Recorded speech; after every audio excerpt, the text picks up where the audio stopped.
Are we overreacting at all to KaVontae Turpin's special night?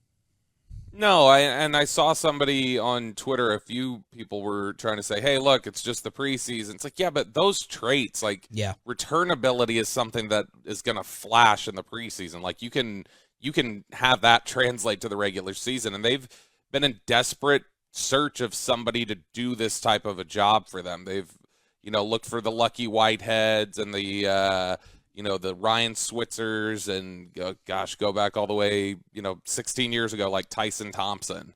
Like, these are the type of guys that the organization's been looking for a very long time as a dynamic return man. And they were stuck this offseason when, out there at training camp, they were literally having anybody and everybody catch punts. They had Jake Ferguson catching punts at one point because they were just trying to see what anybody can do back there.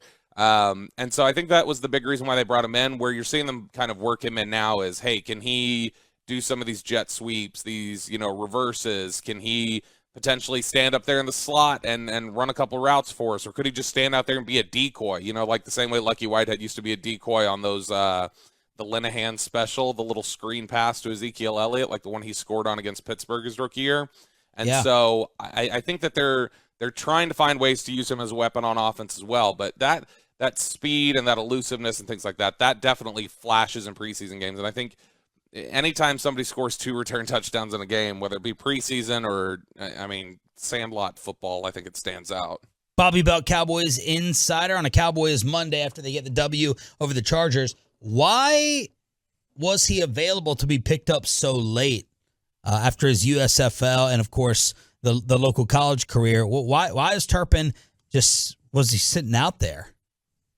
Well, I still think that a lot of people, there's a few reasons. There's, first off, just he's a slightly built guy that some teams are just not going to want to, he's not going to hit size thresholds. Right. And so that's is he legit 5'7"? Is he 5'4"? Is he 5'7" for real? Man, he's he's small. He might be like 5'6". He's Jakeem Grant small, and he's skinny. But he's a guy that, as I think a lot of people know, he was dismissed from TCU for, an incident involving battery. And so, I think that there were a lot of teams that just probably had him, off their draft board a couple of years ago and hadn't adjusted that and didn't care. And they just viewed him as too high of a character concern. When you couple character concern with the size limitations, I think a lot of people just probably wanted nothing to do with that. And so, it was an instance, I think, where the Cowboys were probably just one of the limited number of teams that would even consider bringing him on. Let's talk about the rookies with your star ups, star downs with Jalen Tolbert and Tyler Smith and Sam Williams. Yeah, I think that that's a good cross-section of good, bad, and then good and bad. So good, Tyler Smith was really, really good.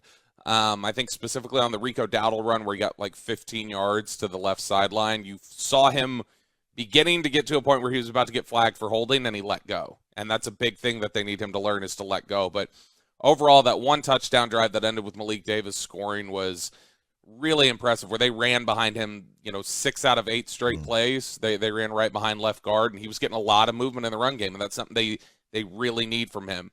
He still needs to, I think, get better with his pad level, get better with his hand technique, make sure that he's not grabbing too far outside. But you saw the power, and you can see him starting to move guys in the running game. Sam Williams, I thought, flashed a few times, and you see the ability. You also see where his technique hasn't come along yet, and he's got to become better with his pass rush technique. He had one instance where he was too aggressive and over-pursued in run support and ran right by Joshua Kelly. Should have been a stop for no gain, and Kelly ran for 9 yards because of it. But then you also saw him flash and, drive tackles back into the pocket, get around the edge, made a lot of impressive plays. So there was some good and some bad there. Tolbert, to me, it's just you can't drop that, or you can't lose that ball on the first third down of the game. He's got to fight for that ball better. He's got to be better in traffic. I couldn't tell if the ball was behind him or he was a little bit scared again. He's timid. He's been timid so far, and that you can't have that, especially for a team that runs a lot of in-breaking routes into traffic. And so that's a deterrent right now. I did think that 19-yard dig route that he ran, he had a nice little subtle punch with his left hand to to get some separation. And so, you saw a little bit of savvy in that route. But the toe tap in the back of the end zone, that's more than enough room. Like, a receiver's got to do that. They've got to have better awareness of the end zone, especially when you consider it happened to him twice in joint practices with the Chargers. He did the same thing, where he was supposed to tap down that second toe and he didn't. So this was 3 times in like 3 or 4 days that Jalen Tolbert couldn't get that.